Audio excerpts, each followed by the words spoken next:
दूसरा न कोई। इन्होंने अपनी हड्डी हड्डी सेवा में लगा दी, मन वाणी कर्म से सेवा की है। किन्होंने? हमारे पूर्वजों ने। जाने। मम्मा तो जगदम्बा माँ है। बाबा के ज्ञान को सुनना, समाना और स्वरूप में लाना, यह मम्मा की पहचान है। सुनना, समाना और स्वरूप में लाना, यह मम्मा की पहचान है। यज्ञ माता होकर रही थी कुमारी, मैंने आंखों से देखा। दादी जान की वर्णन कर रही हैं। मम्मा को ज्ञान में आए 1.5 साल हो चुका था। संस्था की स्थापना 36 में हुई और 37-38 में अपनी जान की दादी आई थी।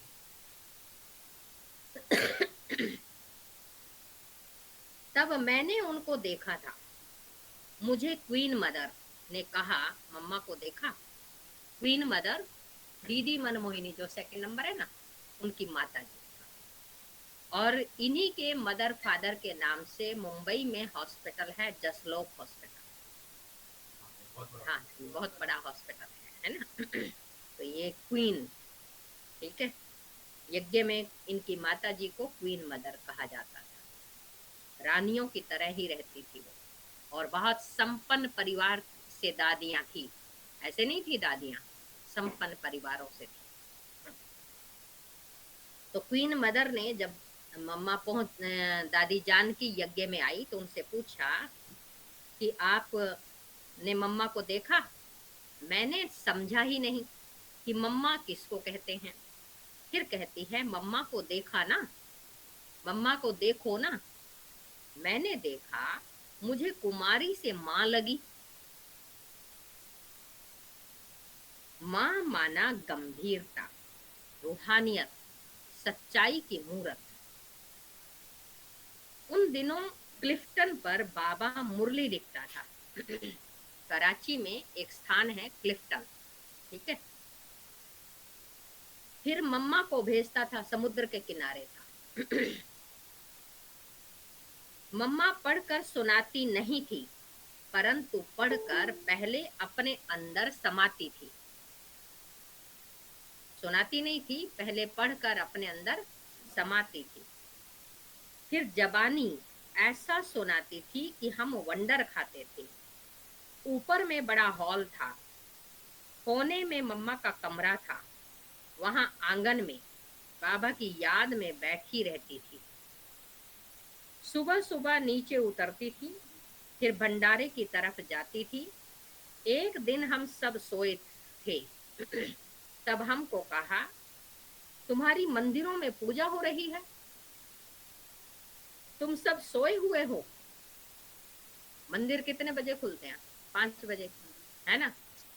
और गुरुद्वारे, वो तो पहले खुले रहते हैं, पूरी रात ही खुले रहते हैं वो तो। लेकिन वहाँ पूजा नहीं होती देवताओं की, वहाँ गुरु ग्रंथ साहब की ही पूजा होती है। कोई कोई मंदिर 4 बजे भी खुल जाते हैं। हाँ, कुछ एक मंदिर, बड़े मंदिर होते हैं। हाँ, तो एक दिन हम सब सोए थे। तब हमको कहा, तुम्हारी मंदिरों में पूजा हो रही है, तुम सब सोए हुए हो। तब से हम सबको लगा हमें जल्दी उठना चाहिए। मैं तो भक्ति मार्ग की आदत के अनुसार जल्दी उठ जाती थी। बाकी सब बहनें छोटी छोटी थी। दादी चंद्रमणि 13 साल की थी। दादी कुमार का, बड़ी दादी 14 साल की थी, जो 3rd नंबर है। देखते भी जाओ। दादी कुमार का 14 साल की थी। मम्मा जब यज्ञ में आई तो 17 साल की थी। मम्मा 17 साल की। मम्मा हर समय योग युक्त रहती थी। एक बार मैंने मम्मा से पूछा था, आपको योग युक्त रहना इतना सहज लगता है, हमको नहीं लगता, क्यों? मम्मा का बोल था, बुद्धि को मैं सदा प्लेन रखती हूँ। बुद्धि को मैं सदा प्लेन रखती हूँ। ब्रिजेंद्रा दादी का त्याग अति विशेष रहा। लौकिक में बाबा की बहू थी, क्या हीरे जवाहरात थे उनके पास, कैसे ऊंचे कपड़े पहनती थी, क्या बाबा ने उसकी पालना की थी। जब शुभ बाबा ब्रह्मा बाबा के तन में आया तो ब्रजेंद्रा दादी ने फट से सब जेवर कपड़े त्याग कर दिए। तब दादी ये बताती हैं कि मैं और मम्मा कहीं घूम रहे थे और बाबा से कोई मिलने आया हुआ था। तो बाबा से वो व्यक्ति पूछ रहा था कि आप ये इन बहनों को क्या सिखाते हो जो ये सब आपके पास आती हैं। तो बाबा ने कहा मैं तो इनको कुछ नहीं सिखाता हूँ, वो तो ऑलमाइटी आकर के सब बताते हैं और ये अपने आप ही त्याग और तपस्या करती हैं, मैं तो इनको कुछ नहीं कहता हूँ। तो जब ये बात मम्मा ने और ब्रजेंद्रा दादी ने सुनी, वो दोनों टहल रही थी, तब इन लोगों को आया कि हम दोनों ये जो ज्वेलरी पहनी हुई है ना ये उतार देते हैं। बाबा हमारी त्याग की महिमा कर रहा है और हम पहने हुए घूम रहे हैं। हमने तो पहना हुआ है क्योंकि ज्वेलरी का बहुत शौक था और बाबा तो ब्रजेंद्रा दादी तो बाबा की बहू थी, वो तो हमेशा ही ज्वेलरी से लदी रहती थी। तो दोनों ने जो पहना हुआ था सब उतार दिया।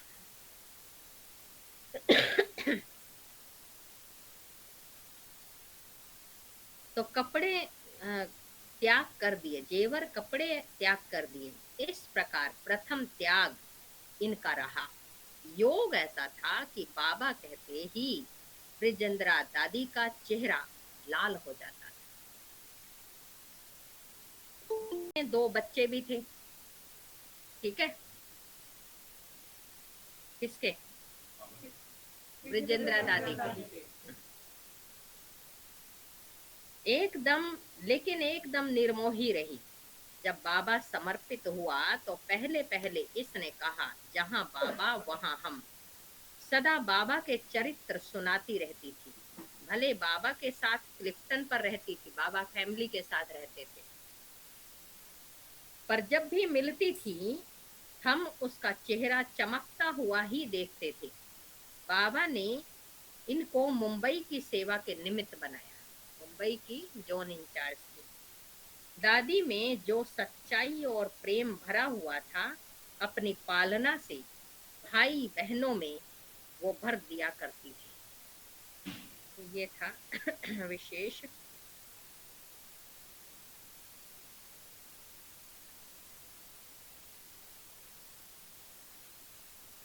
ये भी अपनी दादी जी ही कर रही हैं। जिस पेड़ की जड़ें जितनी ज्यादा गहरी होती हैं वो उतना ही ज्यादा मजबूत और टिकाऊ होता है।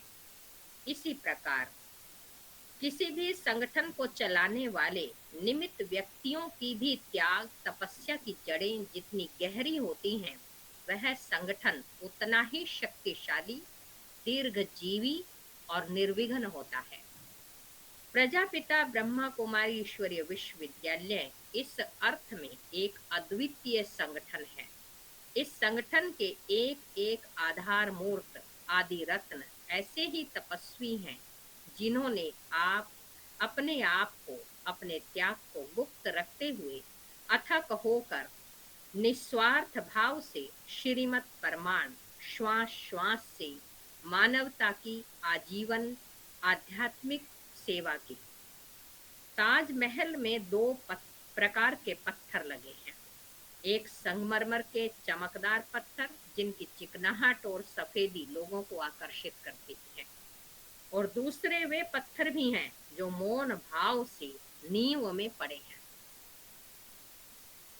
किसी को दिखाई नहीं देते पर सारा भार उठाए हुए भी अचल अडोल हैं। तो आप कौन से पत्थर हो? हैं? दोनों दोनों इम्पोर्टेंट है ना। इस यज्ञ के आदि रचयिता प्रजापिता ब्रह्मा तथा आदि देवी जगदम्बा सरस्वती के साथ 14 वर्ष की तपस्या का तेज अपने में समाये हुए हमारे आदि रत्न भी ऐसे ही गुप्त थे। ये रत्न भी आबू पर्वत की शांत वादियों में तपस्यारत रहकर इस विशाल यज्ञ की स्थापना के बाद इसकी सुव्यवस्था और वृद्धि करते रहे। एक तरफ यज्ञ फलता फूलता गया, ब्रह्मवत्सों की कतार लंबी होती गई और ईश्वरीय कार्य की तरफ संसार की आंखें भी आकर्षित होने लगी, और दूसरी तरफ अपनी हड्डी हड्डी यज्ञ सेवा में समर्पित कर ये आदि रत्न अव्यक्त अवस्था के समीप पहुंचे।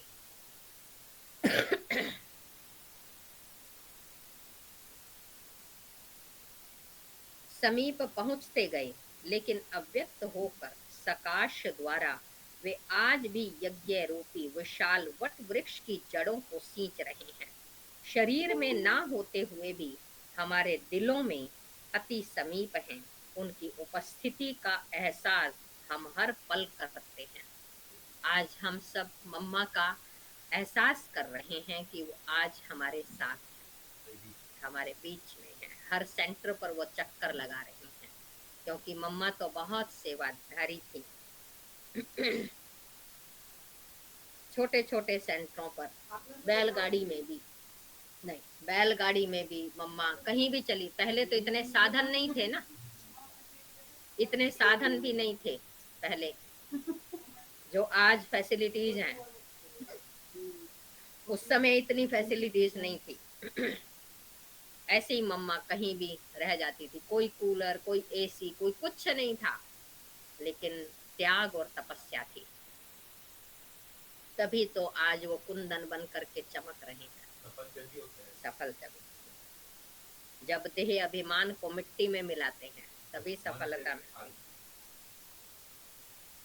तो शरीर में ना होते हुए भी हमारे दिलों के अति समीप हैं। उनकी उपस्थिति का एहसास हम हर पल करते हैं। उनका यश शरीर, कर्तव्य शरीर और धारणा शरीर आज भी नित्य हमारा मार्गदर्शन करता है। उनसे जो सीखा है वो जीवन की अमूल्य धरोहर। सब बड़ों के प्रति हम करबद्ध कृतज्ञ हैं। अपनी इस कृतज्ञता के फल स्वरूप उनके कदमों पर कदम रख कर चलने के लिए दृढ़ संकल्पित भी हैं। ठीक है, तो आज इतना ही लेती हूँ, और अब मैं मम्मा की मुरली बजाती। ठीक है, हाँ, वो